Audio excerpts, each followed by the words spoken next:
दोस्तों इस वीडियो में हम डिस्कस करेंगे इंडिया के सेंट्रल बैंक आरबीआई यानी रिजर्व बैंक ऑफ इंडिया के बारे में।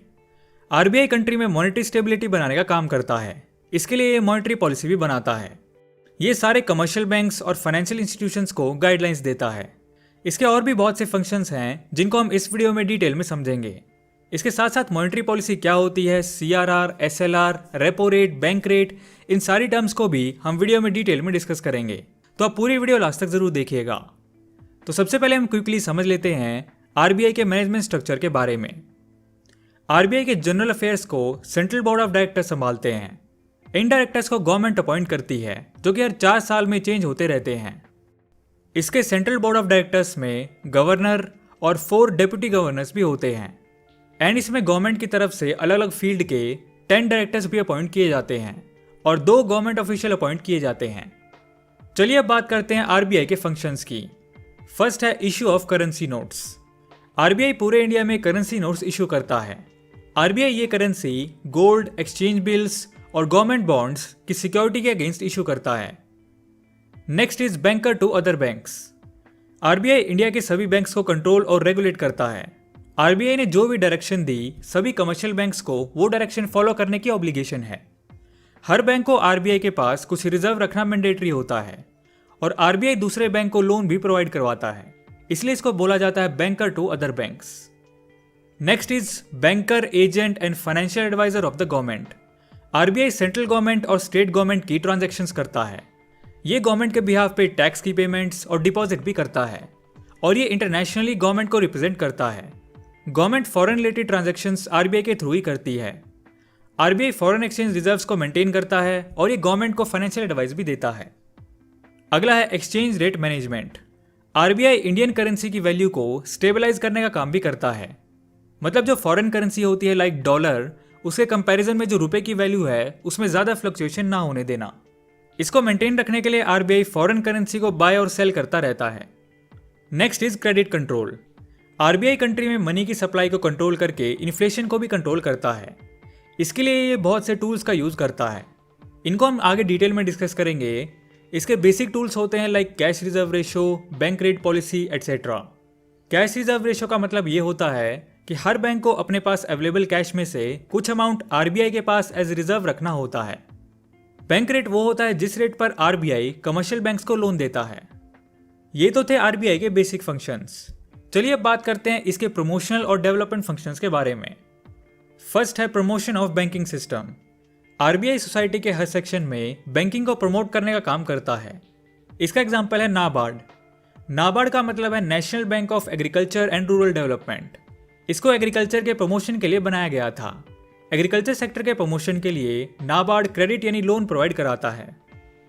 अगला है data collection and publication of reports. RBI inflation, interest rates, saving etcetera का डेटा कलेक्ट करता है और इसकी वीकली और एनुअल रिपोर्ट्स भी पब्लिश करता है। चलिए अब बात करते हैं आरबीआई के सुपरवाइजरी रोल्स के बारे में। सबसे पहला है गिविंग लाइसेंस टू बैंक्स। किसी भी बैंक को अपनी सर्विसेज स्टार्ट करने के लिए आरबीआई से लाइसेंस लेना पड़ता है। इवन एक एग्जिस्टिंग बैंक को अगर अपनी और ब्रांच ओपन करनी है उसके लिए भी इसको आरबीआई से लाइसेंस लेना पड़ता है। नेक्स्ट है bank inspection and inquiry. RBI के पास इंडिया में किसी भी बैंक की इंस्पेक्शन करने की पावर होती है। ये टाइम टू टाइम चेक करता रहता है कि बैंक्स और फाइनेंशियल इंस्टीट्यूशंस अपने ऑपरेशंस प्रॉपर मैनर में कर रहे हैं नहीं। अगला है implementation of deposit insurance scheme.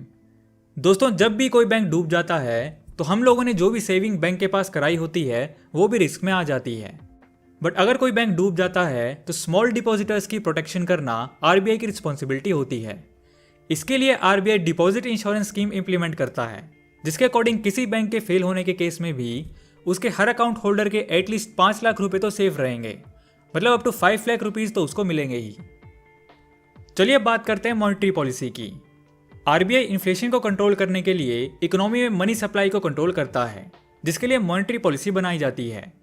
RBI monetary policy के थ्रू मनी के सप्लाई को कंट्रोल करने के लिए जो भी मेजर्स लेता है उनको मेनली 2 पार्ट्स में डिवाइड किया जा सकता है, जो कि है quantitative measures and qualitative measures. चलिए पहले बात करते हैं क्वांटिटेटिव मेजर्स की।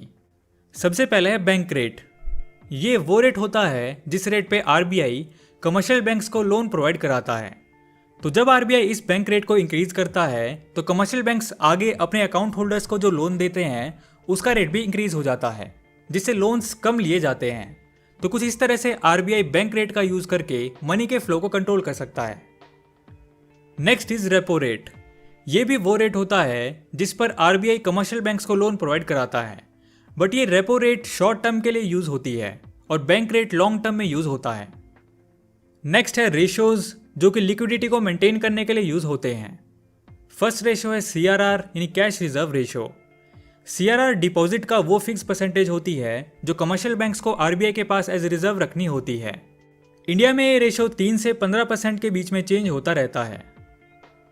अगला है एसएलआर यानी statutory liquidity ratio. SLR deposit की वो मिनिमम परसेंटेज होती है जो एक कमर्शियल बैंक को खुद के पास कैश या गोल्ड की फॉर्म में रखना मैंडेटरी होता है। इन रेशियोज में चेंज करके आरबीआई मनी के फ्लो को कंट्रोल कर सकता है। अगर वो इन रेशियो को इंक्रीज कर देगा तो बैंक्स को ज्यादा अमाउंट एज रिजर्व रखना पड़ेगा, जिसकी वजह से वो कम लोन दे पाएंगे और इकोनॉमी में कैश का फ्लो कम हो जाएगा।